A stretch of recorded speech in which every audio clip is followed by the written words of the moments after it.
समय आपको सफल नहीं बनाता, बल्कि समय का सही इस्तेमाल आपको सफल बनाता है। नमस्कार दोस्तों, स्वागत है आपका नाना क्लासेस इंग्लिश में। और आज हम करेंगे इंग्लिश ग्रामर का पार्ट 6, जिसमें हम करेंगे नंबर्स, जिसका पार्ट 1 जो है वो कल अपलोड किया जा चुका है, जिसमें हमने लगभग 5 रूल्स को हमने कवर किया था। और आज जो है वो ये नंबर्स का पार्ट 2 होगा, जिसके अंदर हम आगे के रूल्स को डिस्कस करेंगे।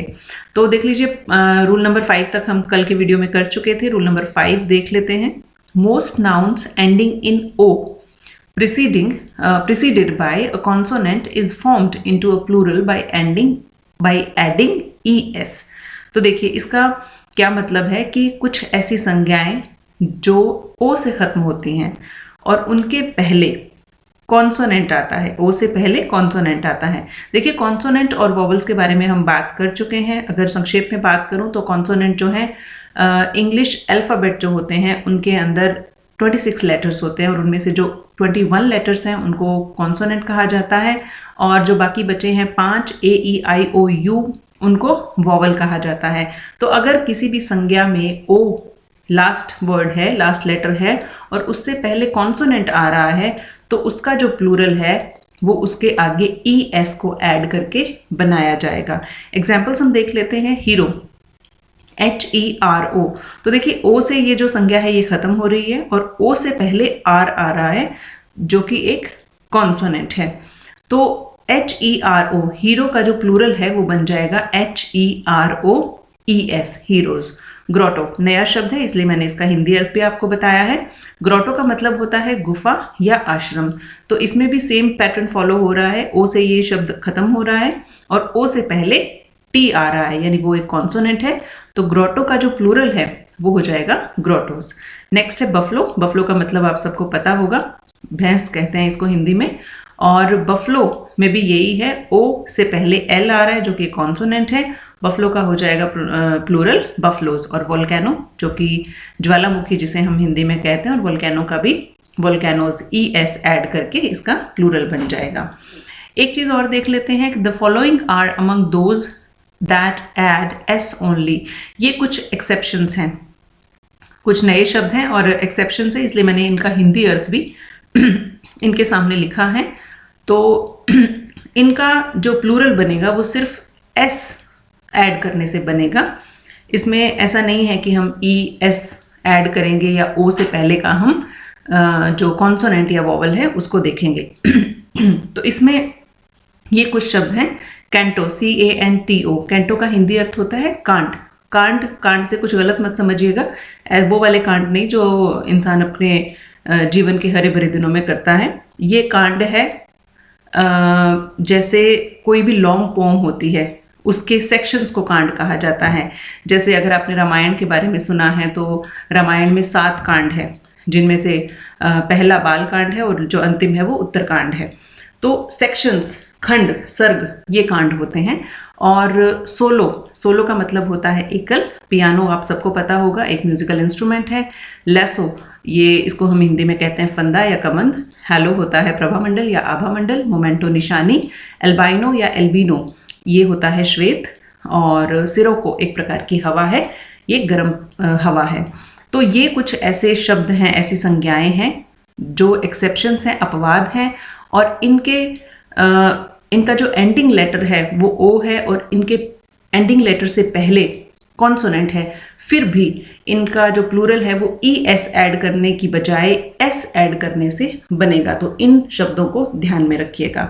रूल नंबर 7 कर लेते हैं। Nouns ending in O preceded by a vowel is formed into a plural by adding S। तो इसमें देख लीजिए क्या कहानी है। नाउन्स एंडिंग इन O, ये बात तो वही है कि जो नाउन्स हैं वो O से एंड हो रही हैं, और प्रिसीडेड बाय ए वॉवल, तो यहाँ कॉन्सोनेंट की बजाय वॉवल पहले आ रहा है। तो इनकी जो फॉर्मेशन है प्लूरल की वो हो जाएगी S को ऐड करने से। जैसे एग्जांपल्स देख लीजिए। फॉलियोज, फॉलियो का हो जाएगा फॉलियोज। कैमियो, O से पहले E आ रहा है, कैमियोज हो जाएगा। स्टूडियो में O से पहले I आ रहा है, स्टूडियोज। और पोर्टफोलियो में भी सेम, पोर्टफोलियोज हो जाएगा। तो अब कुछ हम डिस्कस कर लेते हैं इरेगुलर प्लूरल्स, जिसमें बीच वाले जो वॉवल्स होते हैं उनको चेंज करके प्लूरल्स बनाया जाता है। जैसे मैन का बन जाएगा MAN, जो बीच वाला वॉवल है ए उसको ई में कन्वर्ट कर दिया जाएगा और ये बन जाएगा मैन। ठीक है, प्रोनाउंसिएशन में डिफरेंस होता है, देख लीजिए एक बार, मैन और मैन। नेक्स्ट है फुट और फीट, बीच वाले दो वॉवल्स को चेंज करके डबल ई में कन्वर्ट कर दिया गया है, तो फुट और फीट। माउस का बन जाएगा OU को चेंज करके और S की जगह CU इसमें कन्वर्ट कर दिया गया है और माउस का बन जाएगा माइस। और नेक्स्ट है, ये है वुमन, वुमन का बन जाएगा विमेन। ठीक है, दोनों के प्रोनाउंसिएशन में फर्क है, वुमन और विमेन। ठीक है, टूथ मतलब दांत और इसका बन जाएगा टीथ।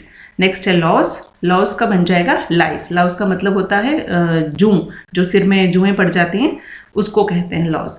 चाइल्ड का देखिए REN ऐड करने से इसका प्लूरल बनेगा, चाइल्ड का चिल्ड्रन। ऑक्स का EN ऐड करने से ऑक्सन बनेगा और गूज, जिसको बतख कहते हैं हिंदी में, गूज का बन जाएगा गीज। और ये जो शब्द है वो जो पानी में तैरने वाले पक्षी होते हैं उनकी प्रजातियों के लिए भी यूज किया जाता है, तो गूज का बन जाएगा गीज। अब देखिए हम बात करेंगे थोड़ी सी कंपाउंड नाउन्स के बारे में। कंपाउंड नाउन्स क्या होती हैं ये हम डिस्कस कर चुके हैं पहले के वीडियोस में, तो इसके बारे में कंसर्न ये है कि compound nouns are made plural generally by making last word plural. तो देखिए दो शब्दों से मिलकर अगर एक संज्ञा शब्द बन रहा है तो उसमें जनरली क्या होता है कि जो लास्ट वर्ड होता है उसका प्लूरल बना दिया जाता है। जैसे एग्जाम्पल्स हम देख लेते हैं, कार पार्क का बन जाएगा कार पार्क्स, स्टेपसन का बन जाएगा stepsons, blackboard blackboards, taxi driver taxi drivers, bullock cart bullock carts.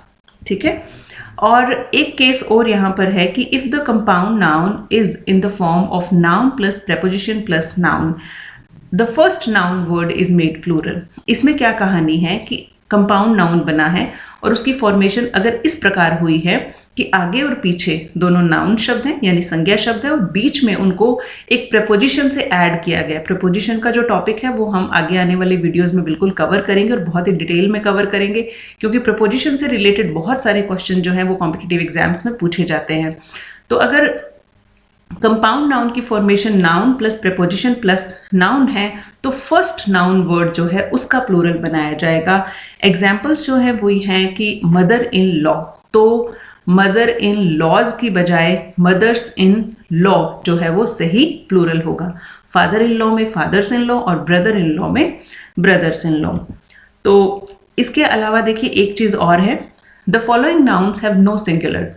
तो इसमें क्या है कि बहुत सारे शब्द ऐसे होते हैं जिनको अपने उसी रूप में प्रयोग किया जाता है, ना उनका सिंगुलर होता है ना ही उनका प्लूरल होता है। इनमें से कुछ शब्द ऐसे हैं, जैसे अपन सीजर्स का उदाहरण लेते हैं, कैंची का उदाहरण लेते हैं, उनमें दो टूल्स होते हैं या दो लेग्स होती हैं जिनमें से अगर एक ना हो तो वो जो पूरा टूल है वो या पूरा जो कोई भी वस्तु है वो काम की नहीं रहती है। जैसे हम कैंची का उदाहरण लेते हैं तो कैंची का अगर एक लेग नहीं हो तो वो काम की नहीं होगी।